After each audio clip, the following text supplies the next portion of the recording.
ask yourself, have I just been wanting these because wants are here in the consciousness? Expectation is in here. And you can want things, you can see them, and you can have them in your consciousness. If you don't plan them in here, you're not going to get them. And I want you to take some time and really think about that.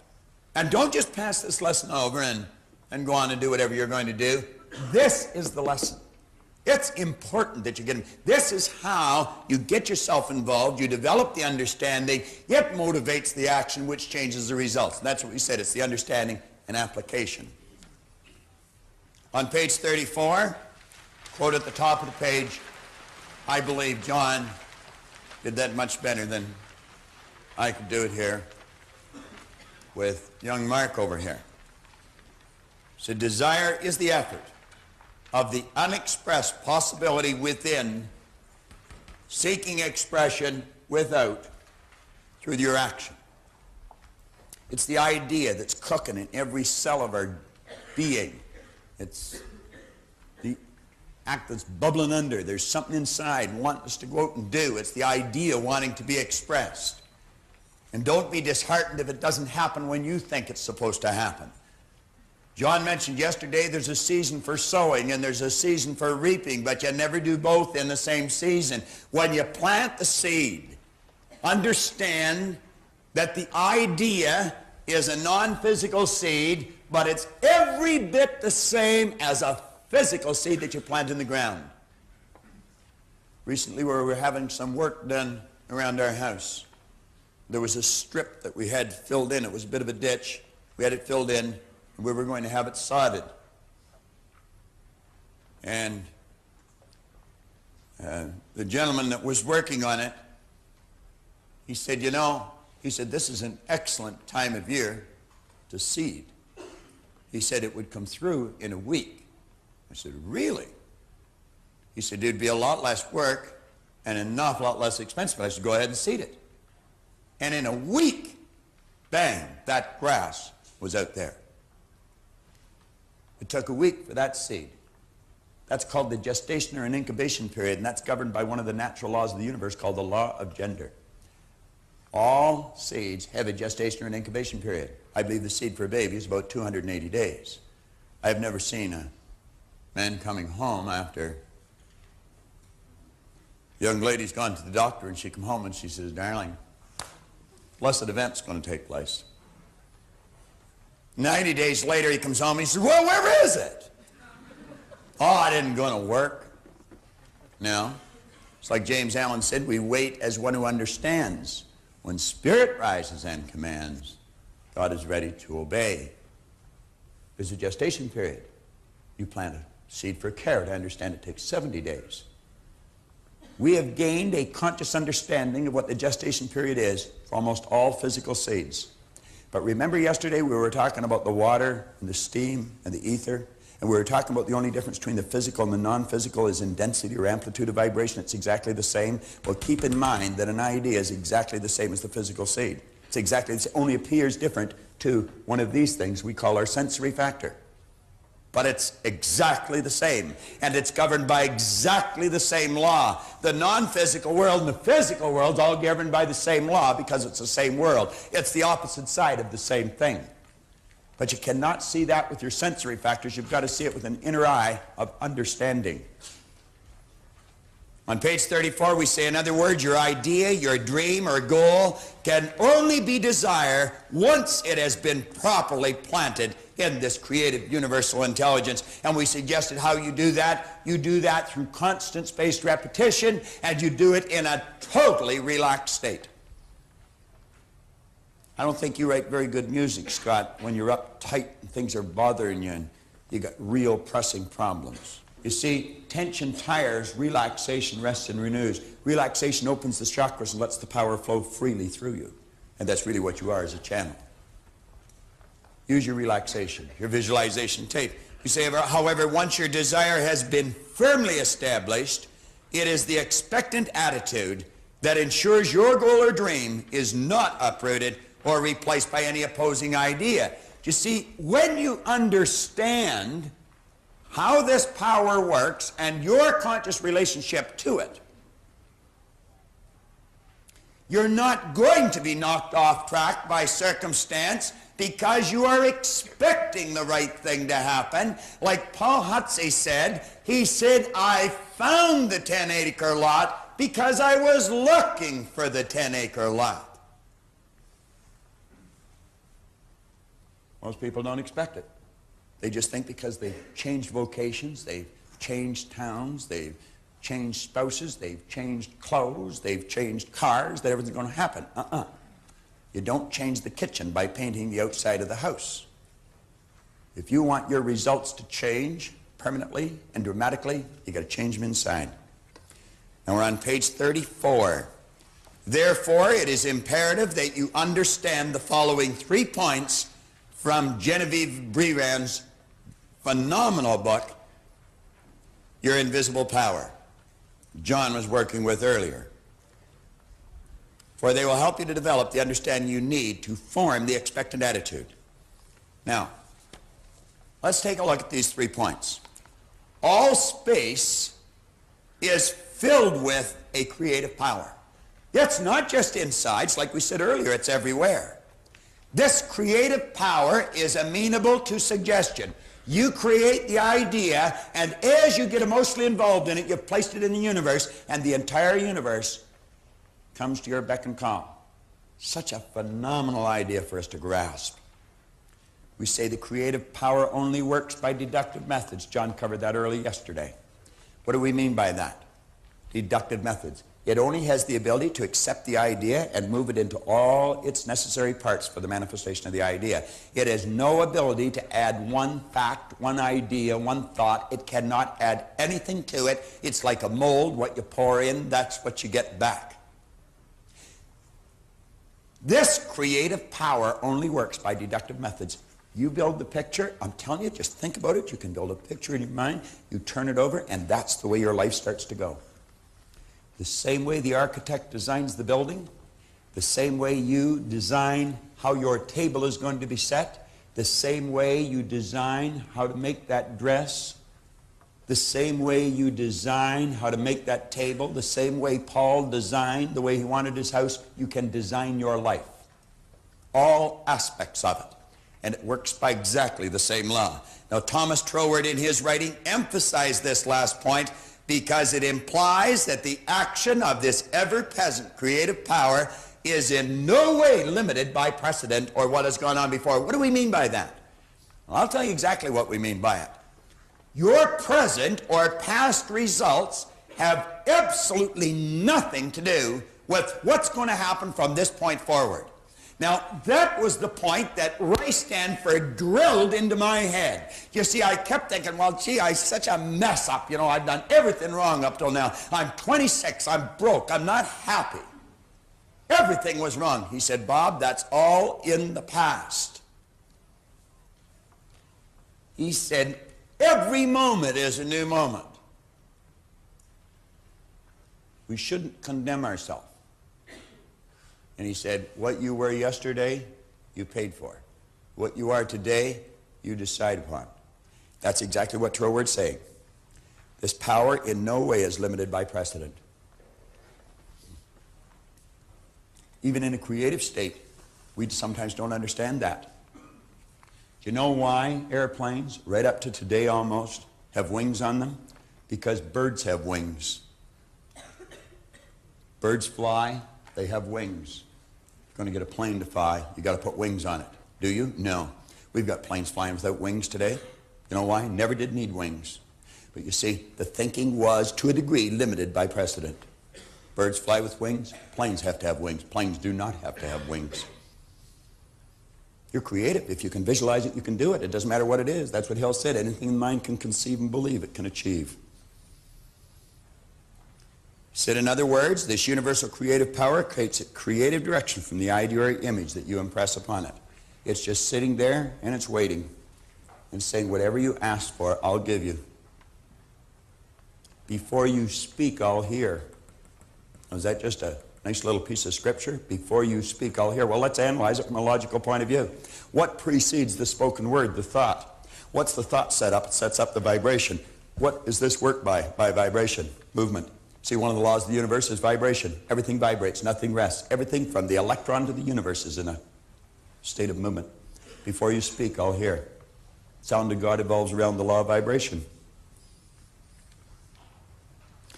I don't know if the book you've got has nothing on the next page, but my page is blank. If you want to take and number the next page, both sides of the next page, would you take and number that?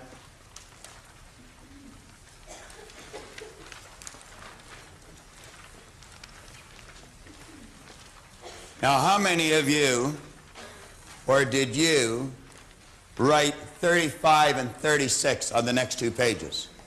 Why? Why'd you do that? Do you want to know why you did it? Because it seemed the most natural thing in the world to do. Because there was nothing on it. On one side it says 34, and the next one said 37. So this has to be 35 and 36. You could have put 16 and 102 if you wanted. There was nothing on the page. Nothing. Did you know that's exactly the way your life is every day? Blank. Nothing there. Put on it anything you want. You don't have to let what's on the previous page determine. You don't have to let what somebody tells you is coming determine. You can put anything on it you want. You got a clear sheet.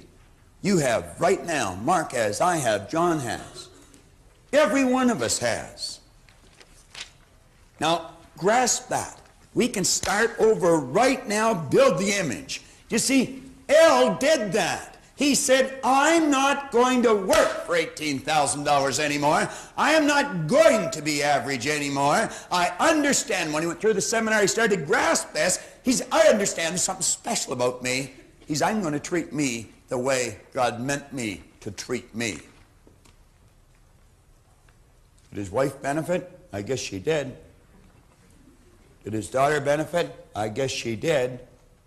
Did his manager benefit? I guess he did. And you want to know who else benefited? A whole pile of people that he helped move into the home of their dream. Did he provide service? Yeah, he did. Did he sacrifice? Sure. He was out lots of evenings when he could have been home. Think about it. Think about it. Up at the top of page 37, we say, once you fully understand this great truth, the character with which this sensitive reproductive power is invested will become the most important consideration for you. Your thoughts, you will start to guard them. You'll start to monitor them. You're going to start to really pay close attention to what's going on. See, once you become aware of this truth, that the universal creative power can only be what you feel and think it to be, it will become eager and willing to do your bidding. Say this understanding will enable you to be filled with the expectant attitude, and to expect the materialization of the image will become most natural for you. Do you know that if you put this particular tape on and play it every day for at least a month, there's so much depth to this idea. Every time you read it, you're going to see it clearer. It'll be as if you're standing at the base of a tall building facing east. And somebody said, what's the view like facing east? And you'll describe it. But then you go in and you raise your consciousness, you move up to the third floor and you go to the east wall and you look through the window. The view is different. You're still facing east, but it's different. And then you go and you raise your consciousness and you go up to the 10th floor and you go to the east wall and you look, but it's different. It's much more beautiful. And ultimately, if you'll keep listening to this and watching it and thinking it and relating it to your own life, you're going to work your way to the roof. And you'll see as far as your eyes can take you. It's like Paul told me one time. He said, go as far as you can see. When you get there, you'll see how to go further. Troward said, if you think your thought's powerful, it's powerful. Let's stroke from our vocabulary those three words, it's just me. It's just me. It's just me. Should never be just. Something absolutely phenomenal. When you're talking about you could speak in superlatives all day long and you're going to fall short of describing the dynamics of you. Talk about something special. You're sure special, believe me. I know I'm special. I think I'm a nice person. And you know something? It's because I know that and think that I attract nice people into my life. I've got some phenomenal friends. Later today, you're going to see everybody that works for our company, and I'm going to tell you, I was saying to Paul last night, I'm so proud to be working with these people. We have some of the nicest people that you'll ever want to meet working in this company. Just absolutely phenomenal. We were talking about Shirley Laverdier, our national sales manager. And I was saying last night at dinner, I said, you know something? I have never heard that woman complain. I've never heard her say anything negative. Physically, she's not very big, but I'm going to tell you, she's got a rod of steel right down her back. She's the toughest little lady I've ever met in my life, and smart. I was saying to Paul, we were with Gina and Randy, and I said, you know something? I said, they work at this company as if it's theirs. On the way home, I thought, maybe they got a picture in their mind. But anyway. But you don't attract people like this if you're not a nice person. You see, I grew up with the idea, don't say things about yourself like that. It's conceit. It is not. It's awareness. If you don't love you, how are you ever going to love anyone else? I'm not talking about conceit. I'm talking about a heightened awareness of what we're really like. Now, expressed another way, as a person thinketh in their heart, so are they. John worked on that yesterday just about as well as I've ever heard it worked on. It's in your heart. That's inside. That's what Paul was talking about. Universal creative power can no more change this law than an ordinary mirror can reflect back to you a different image than the object that you hold before it. But remember, as you think does not mean as you tell people you think. Boy, there's a lot of people got that mixed up. It doesn't mean as you tell people you think, or as you would wish the world to believe you think. It means your innermost thoughts. What's going on inside? What do you think of you? The more you study you, you're going to find your belief system is based upon your evaluation of something. The more you evaluate you, the more you're going to believe in you. It means your innermost thoughts. That's a place where no one but you knows the truth. Your sanctum sanctorum. That's where you go to the closet and you close the door. Inside. That is what you expect, and that is what you will attract, and that is what you will ultimately get. All things are possible in spirit because it's an original state. Spirit is a sensitive, unseen, creative substance whose sole purpose is expansion and fuller expression. But spirit or creative substance can only reproduce, expand, or express itself in a greater way in accordance with the limitations placed upon the instrument through which it expresses itself. It's like the light bulb. What did John say to you a few minutes ago? Some of you recorded it mentally, and some of you might not have. He said, don't expect God to do for you what God can only do with and through you. Powerful line. How did he get that so deeply sunk? Because he sat where you're sitting and he wrote it over and over and over and thought about it over and over and over and worked with it over and over and over. It doesn't just, it's the way it works. The non-physical creative substance, spirit, flows to and through the seed and expresses itself in its polar opposite physical form, namely the plant or the tree. Now, I want to take a minute. We are running a little late, but take a look at the third paragraph from the bottom of page 37. Spirit can only express itself through the medium of an acorn in accordance with the limitations placed on the acorn. And the medium of the acorn is limited by the pattern plan or the nucleus in the seed. Now, I want you to really think. I want you to imagine that that's an acorn. That acorn is not solid. It is moving. It is actually moving. That acorn is a mass of energy in a high speed of vibration. And at the present time, that acorn would be disintegrating because it can only do one of two things, create or disintegrate. It's disintegrating because it's not in an environment that's conducive to its unfoldment. Why do you think I suggested to Brian to get in with the big hitters? Dr. Livingston proved that from Harvard back in the 60s. He took a person that wasn't doing well and he placed that person with people that were doing very well, and that person's productivity went up. Get into the right environment. That acorn, if we took the acorn and we planted it, let's say that's the acorn, and we plant the acorn below the earth's surface, instantly and automatically that acorn would start to attract particles of energy to it. If I took 2 drops of water and I moved them together, what would happen? They'd become one. If I took a drop of peanut oil and a drop of water and moved it together, what would happen?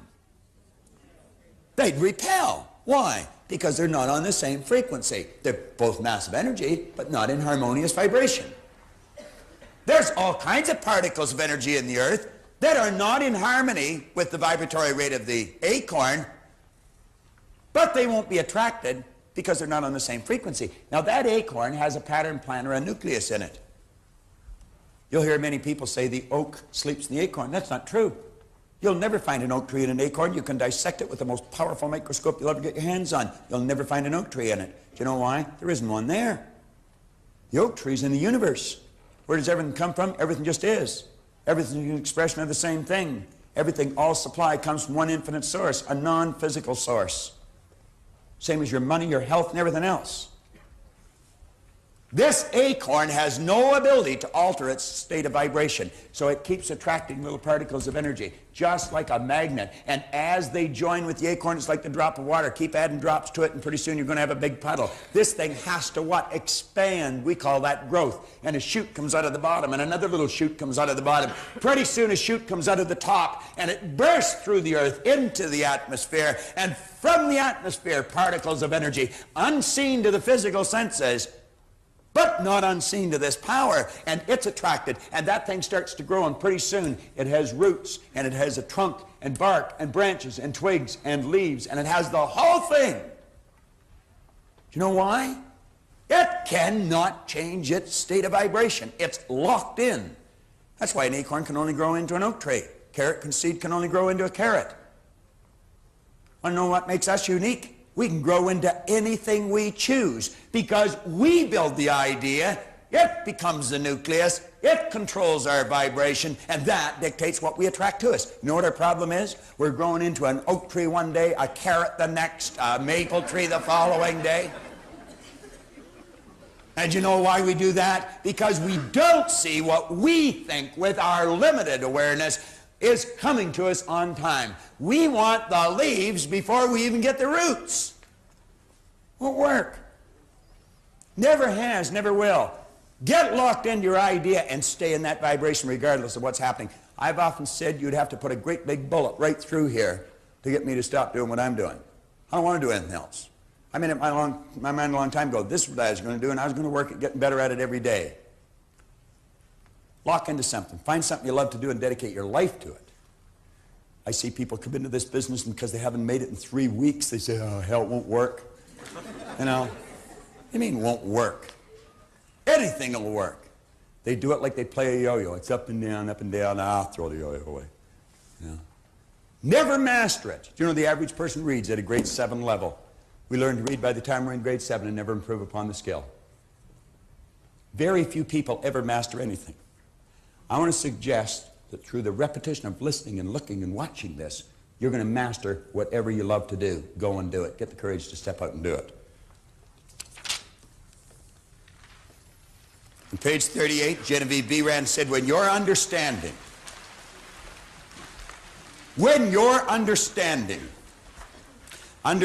comes from knowledge, it's the polar opposite of ignorance. When your understanding, and remember knowledge, the only way you can get it at is through study. Unfortunately, study seems to be something like taxes. People only do it if they have to. Well, what we want to do is fall in love with the idea of studying. When your understanding grasps the power to visualize your heart's desire. The heart is the spiritual core of your being. And you know something? Spirit's always for expression and fuller expansion. Spirit's always for growth, never for disintegration. When you see things get bad and they say it must be God's will, that's an expression of ignorance. God's will is always for expansion and fuller expression. greater ways, greater things. That is God's will for you, for me, for everyone else. Never for hard times. Abundance is our birthright. We've been conned, folks. She said, when your understanding grasps the power to visualize your heart's desire and then hold it with your will. Don't let some peon suggestion knock the idea out of your mind that you can't do it because you never have up till now. Hold the idea with your will. Concentrate. Do like Napoleon. He said, I see only the objective. The obstacle must give way. Do like he did, but don't be like he was. He wasn't a nice person. She said, when you do that, it will attract to you all things requisite to the fulfillment of that picture, and it'll attract it by the harmonious vibration, the law of attraction. You know what you have to do? If nothing's created or destroyed, you've got to get on the same frequency as the good that you desire is on. There's music in this room right now. You don't hear it, but it's here. If I brought in a little transistorized radio and turned it on, you'd hear the music. Did I invite the music in, or did I tune into something that was already here? And all I have to do is change the dial and I get different music, and change it again and I get different music. And what am I doing? I'm tuning in on different frequencies. And as you get the image and get involved, you alter the frequency you're on. Therefore, you attract whatever's on that frequency. You want poverty? Tune into it. Be delivered right on schedule. Me, I've never liked poverty. Never. Even when I lived in it.